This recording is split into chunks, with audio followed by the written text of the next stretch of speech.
Inquisitor? Brevis Zacharos blinked. He had to steady himself after being addressed by that title. The newly promoted Inquisitor felt his lips tremble slightly as he savored that precious moment. Oh, it had been far too long. Finally, after all these decades, all these missions, all the campaigns, all the bloodbath, all the purging, the trials and tribulations. He made it, and he will make damn sure everyone knows about it. My lord? Is everything all right? Say it again. Lord? I beg your pardon? No, way before that. Inquisitor? Yes. Everything is fine. In fact, today is a glorious day. How about we start the process, Magus? The tech priest nodded. The Adeptus Mechanicus is honored to be the creator of your personalized war gear. Everything will be made in accordance to your specification, my lord. There are only the final adjustments pending for your approval. Show me. The tech priest summoned a holographic projection of a splendid-looking set of customized power armor. Brevis could not help himself but grin at the sight of it.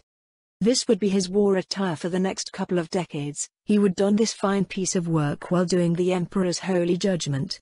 All shall bow to his. Wait, why is this important detail so small? Brevis raised an eyebrow and asked, Magus, could I perhaps request modifications? Within reasonable perimeters, of course. Please enlarge the symbol of the Holy Inquisition on the backpack. The tech priest complied and worked on his adjustment, scaling up the stylized eye as requested. Yes, much bigger. Brevis was getting excited. More? More. More? More. More. The tech priest continued to increase the size of the decoration until the stylized eye became comically ginormous. Yes. That is about right, my lord. Are you sure?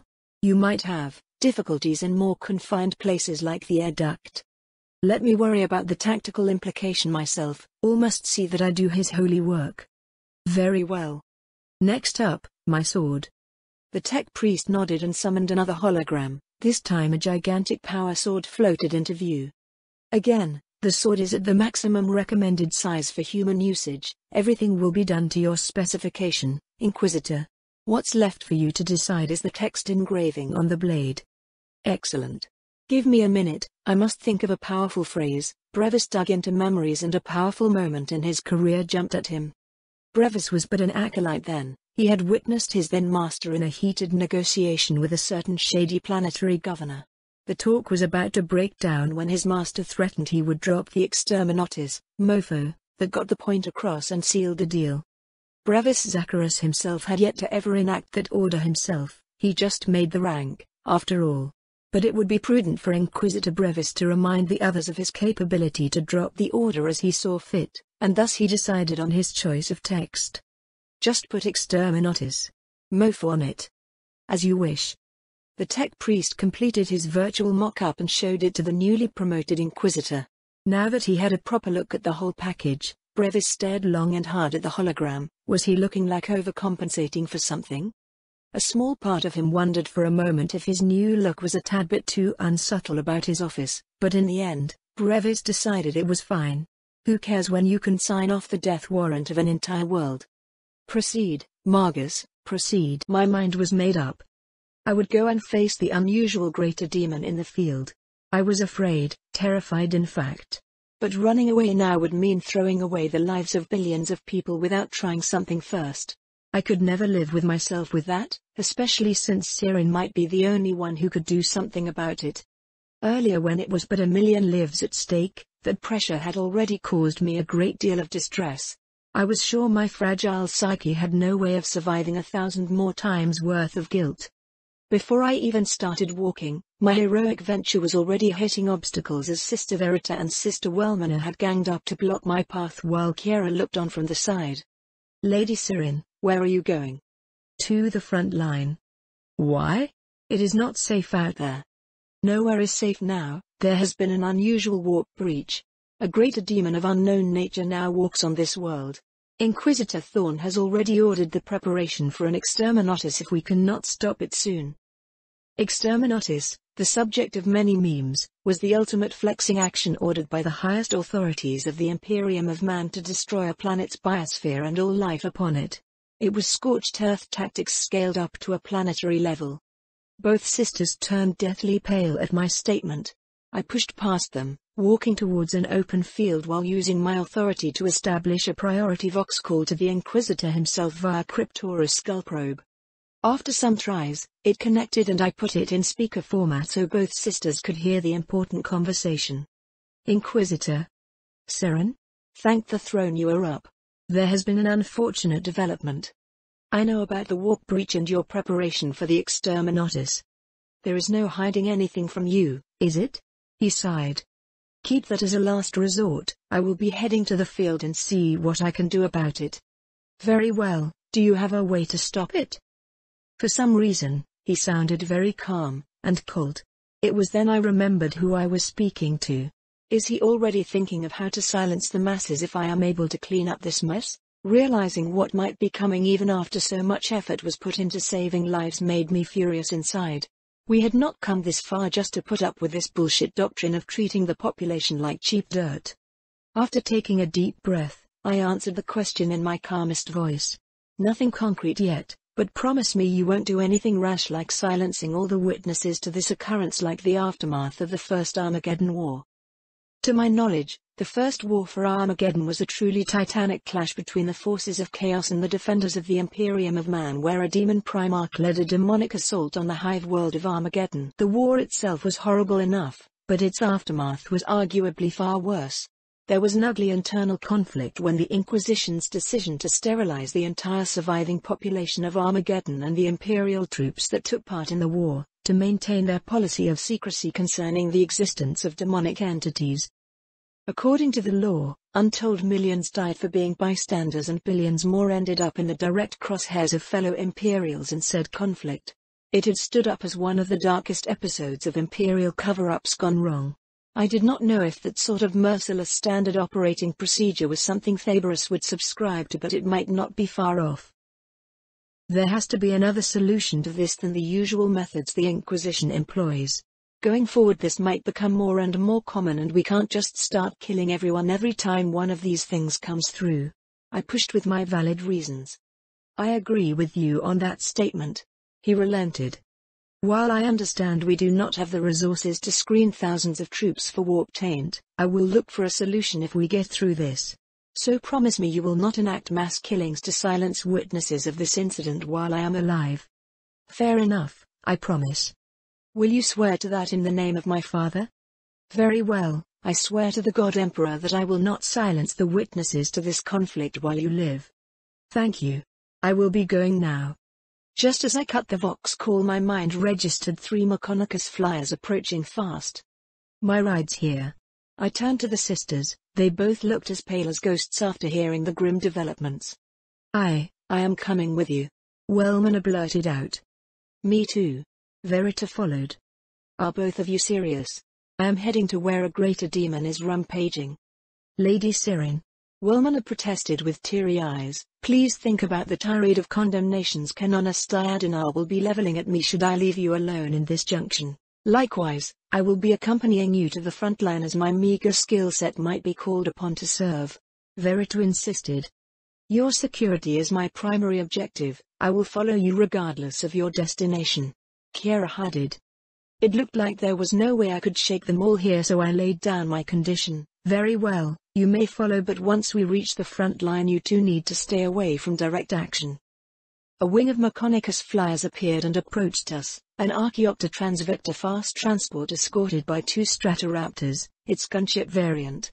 With their unique shape, it looked as if we were being approached by 3 colossal dragonflies with wings resembling that of a bat. Once the flyers got close enough they engaged hover mode, causing a huge downward draft that made our clothes flutter furiously as the transport landed in front of us. I stepped forward but Kiera was way ahead of me. She opened the side door and ushered us inside. Once we got into the Transvector, I noted its interior was a far cry from that of the Flame Raven, smelling like a car workshop with cold, austere-looking seats aimed for maximum efficiency. This aircraft was a workhorse model for the Mechonicus after all. The concept of travel comforts might not even exist in its design. At the front of the flyer was the pilot, who looked to be a heavily augmented human. As I moved closer to relay my instructions, to my shock I realized his lower body and mechanical legs seemed to be fused with the aircraft itself. Oh yeah, this was mentioned in the lore, but to see it in real life was unnerving. The pilot must be a Taraxii. The Taraxii looked at me with his cold goggle eyes. He seemed to be confused and said in a flat voice, "Mechanicus personnel only." Kira appeared beside me, brandishing a shiny opus machina like a sheriff showing off a badge. "Overruled. I am Scutauri Alpha Kira Hetrix.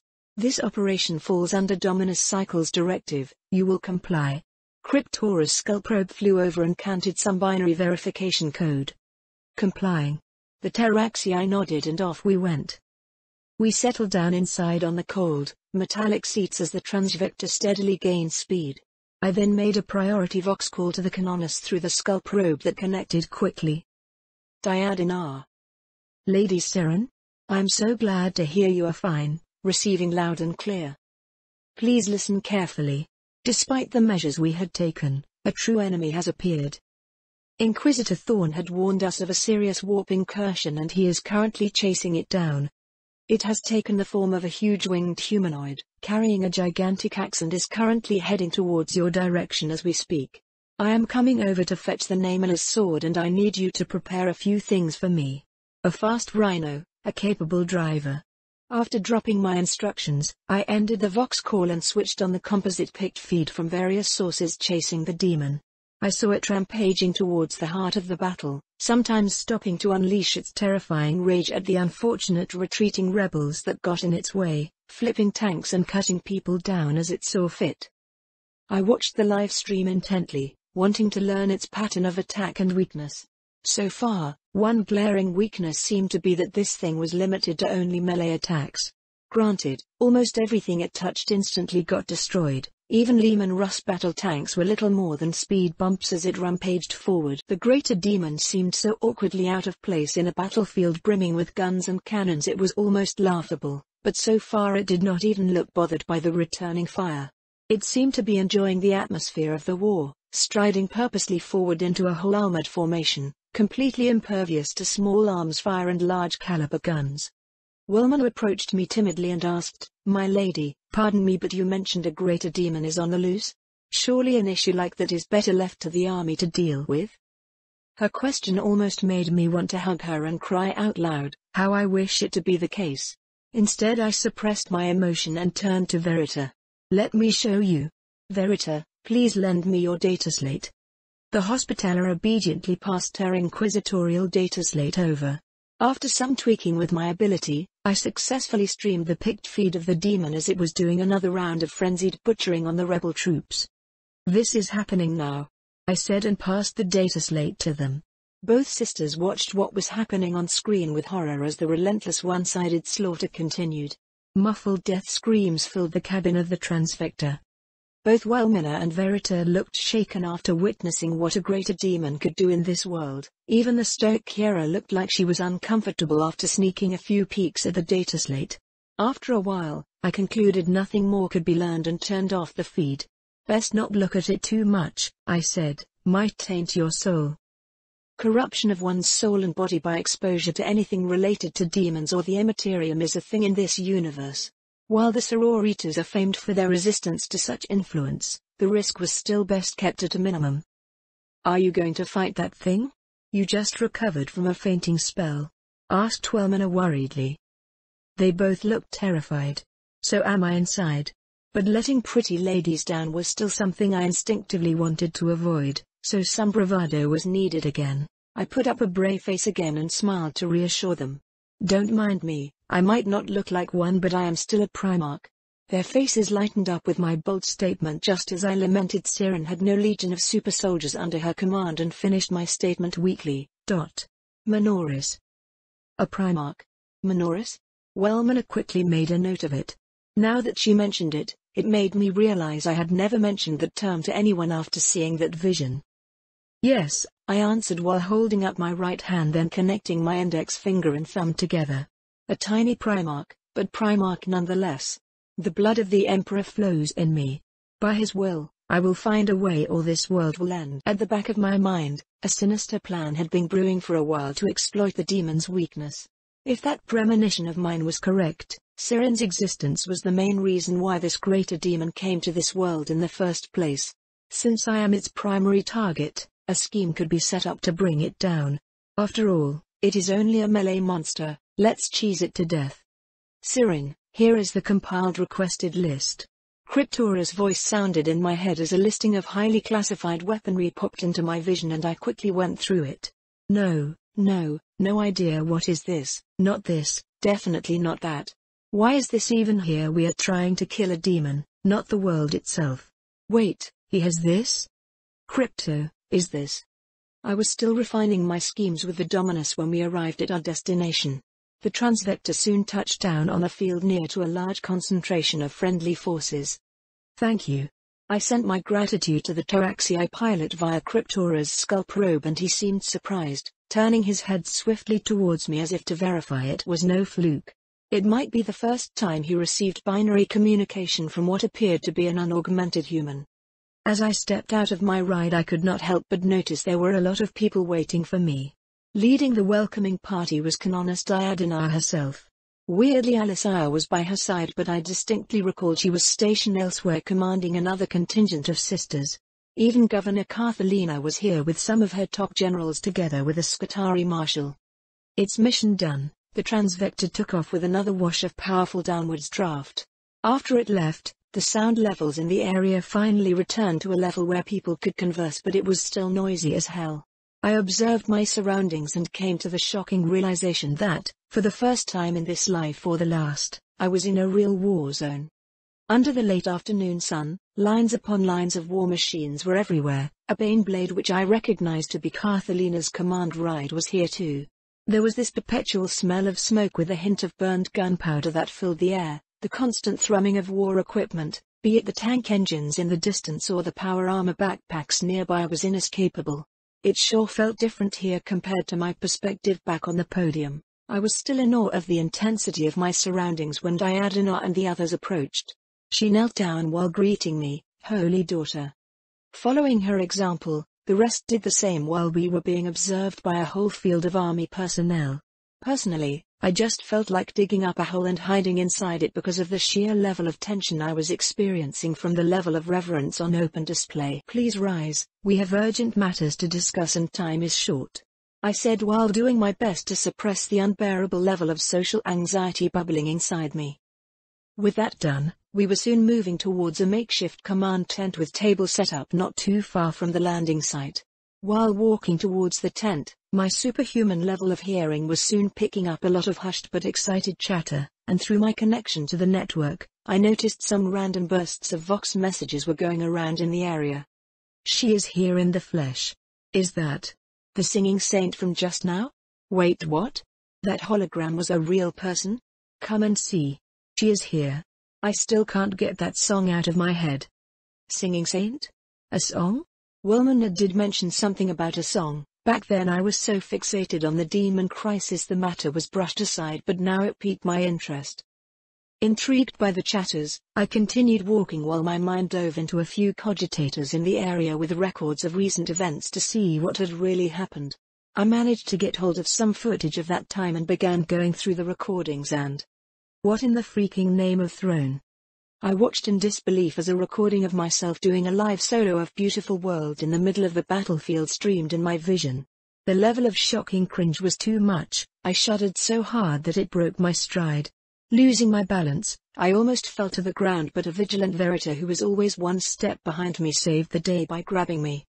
Naturally, this caused another commotion and put the issue of my health into focus again. No, I am fine, really. We need to do this. This world and its people need this. Trying to hide my embarrassment, I was adamant on not delaying the meeting and pushed on. Then I noticed their subtle expressions of concern turned to admiration. By then the misunderstandings had gone down so many layers I gave up on explaining. Let's just get to the matters at hand. Soon another emergency meeting was underway in the makeshift command tent with holographic busts of Cryptora and Thaberus joining remotely. The situation was becoming really urgent so I went straight to the point. Everyone, despite your valiant efforts, our true enemy was more sinister than we anticipated. Inquisitor, could you please brief everyone here on the situation? Thaberus hologram nodded grimly and started speaking. Yes, as mentioned we arrived only to a ruined stronghold with all the cultists dead on sight. The heretics had been toying with power beyond their control and paid the price for their folly. Unfortunately, there is now a greater demon on the loose and currently heading your way. Pardon me, but are we talking about a single enemy? One of the generals asked. Surely with the amount of troops we have here we can simply overcome it with sheer firepower? Thaberus shook his head. This is an enemy we cannot defeat by simply continuously throwing troops and material at it. My psychers had been monitoring it and found the warp spawn seemed to be gaining strength with each victim killed. Our only hope is to subject it with an overwhelming amount of firepower in a very short span of time to banish it back to the warp, but we must do it quickly before it becomes too powerful. I nodded in agreement and continued. Exactly. Earlier during the brief period when I fainted, a revelation came to me about the nature of this greater demon. The mention of a revelation had them all perked up. I then continued to speak and dropped my plan. For reasons unknown, its arrival appears to have something to do with me being its primary target. I will act as the bait. If the revelation turns out to be true, we can probably bring it down before it becomes unstoppable. The statement brought out a round of murmurs and the sisters objected to the plan out of concern for my safety, but I vetoed them since no better option was on the table and everything was on the line. What if it does not take the bait? Carthelina asked. Then we will throw everything we have at it but with a much lower chance of success. If that fails I will have no choice but to enact exterminatus on Nusquam as the planet and its assets cannot be allowed to fall into the possession of the great enemy. Thaberus replied to the petrified Nusquamese present. That settled, I turned to Cryptora's hologram. Crypto, can the special weapon be ready in time? The Dominus bowed and replied, it is in the process of being prepared and will be ready for deployment soon. Good, please make haste. I then turned to the Canonus. Diadina, how are my requests coming along on your end? Diadina bowed, put her hand on Alicia's shoulder and replied, they are all ready, your driver is here. I summoned her after receiving your directive and she drove over quickly. Alicia? I was surprised. Yes, she is one of the highest record holders for tactical driving in our order after all. Diana said and Alicia nodded to me with confidence. The mental image of a delinquent-looking Alicia drifting with a rhino tank appeared in my mind, almost making me laugh out loud as it seemed so far off from the Palatine I knew. Suddenly a light rain started to drizzle and everyone present looked up with a frown, but I felt my skin start to crawl with goosebumps. This is no natural rain. I looked to the sky and felt a suffocating presence in the air. It was as if the world itself was weeping and crying out for help. Ready or not, we need to engage the greater demon before it is too late.